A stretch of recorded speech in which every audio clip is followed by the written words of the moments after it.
still alive, and a little bit over a month ago, Rock and Roller Coaster starring the Muppets opened at Disney's Hollywood Studios. And now that a bit of the hype has died down, I feel like I can talk about this topic without feeling like I'm jumping onto a trend. So I have a bit of a history with Rock and Roller Coaster, both with the old Aerosmith version and the new Muppets version. It is probably my favorite ride at Hollywood Studios, and one I try to ride pretty much every time I'm there. That I'm not working, that is. So if you don't know, this ride used to be Rock and Roller Coaster starring Aerosmith, and it was that way until March 1st of 2026. And when I first rode this ride, it was January 10th, 2026, on my very first day ever at Walt Disney World. And this was also actually the very first ride at Walt Disney World I ever rode. So before I was born, my parents went to Walt Disney World and they remembered liking this ride, so it was the first thing we decided to do on my very first day at Hollywood Studios. We knew it was closing and we wanted to make sure we got to it, especially knowing that it was a coaster and it was probably going to have a pretty long wait. So now, for a bit of history about myself, I have always been fairly scared to do a lot of rides. I grew up going to Disneyland, and for years I would not do so many of the rides, and it's almost laughable now. I had only just started to enjoy Space Mountain at Disneyland by the time I arrived here in January. So I knew Rock and Roller Coaster had some loops in it, and it was considered a fairly intense ride, but I decided I'm starting a new chapter in my life, I'm gonna get over this fear. So I got into the Rock and Roller Coaster Super Stretch Limo for the first time, pulled down the over-the-shoulder bars, and got ready for my first ride. It starts off by going you around the corner for a launch, and then it sort of holds you there for a little bit, just sort of building tension as you hear the crowd cheering on in excitement. And I started to get really nervous, like the tension was definitely getting to me. But then I hear Steven Tyler of Aerosmith saying, "We're only just getting started," and starts to count down, screaming at the top of his lungs,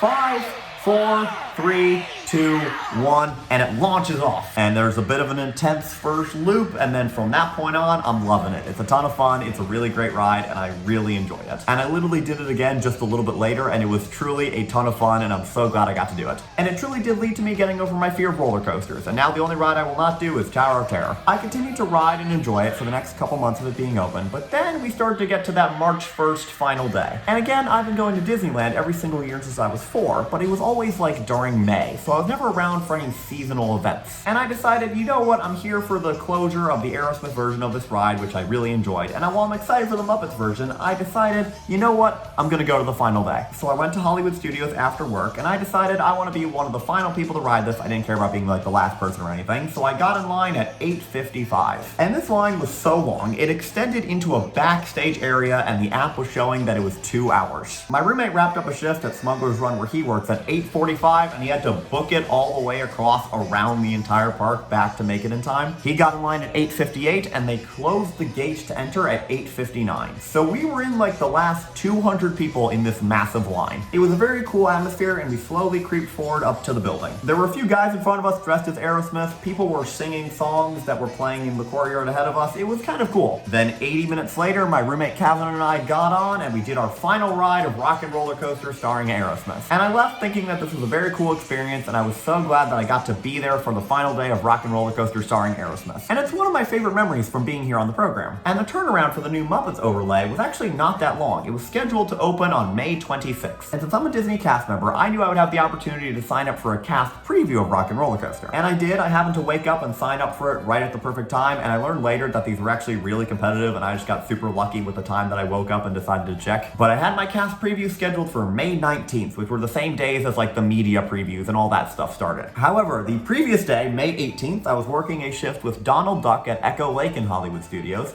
and then my captain comes up to me. And my captain asked me, "Hey, you're going on lunch in like an hour. Would you like to go ride Rock and Roller Coaster?" Yes, I would. I would like to immediately. And I went on lunch, and I did not eat. I pretty much booked it straight to Rock and Roller Coaster. We entered around the back through the store, and there was like literally nobody there. There were just some other cast members from other lines of business on their breaks going to do a quick ride, and it was very cool. It felt so exclusive to be able to do this. I entered through the back, and there was this massive screen playing a concert video of Dr. Teeth and the Electric Mayhem singing their debut song, Can You Picture That? And it was very cool. We entered through the back, go around back to the main area where you load on, push our things down, and I'm trying to like look around, seeing all the Muppet theming and stuff, and it's very cool. And at that point, the pre-show was not running, but I did see it literally the next day when I went to my cast preview. And for 2 months as the Muppets overlay was being installed, I was saying the same thing about how I was going to feel about it. I said if they have animals screaming the 5, 4, 3, 2, 1 countdown, I'm going to love it. If not, I'm gonna be a bit more critical. Because it just felt so perfect. It felt so obvious they have to have animal doing the countdown. And then I go around and I see a Hollywood sign, and I notice that they changed it. And then I'm sitting there,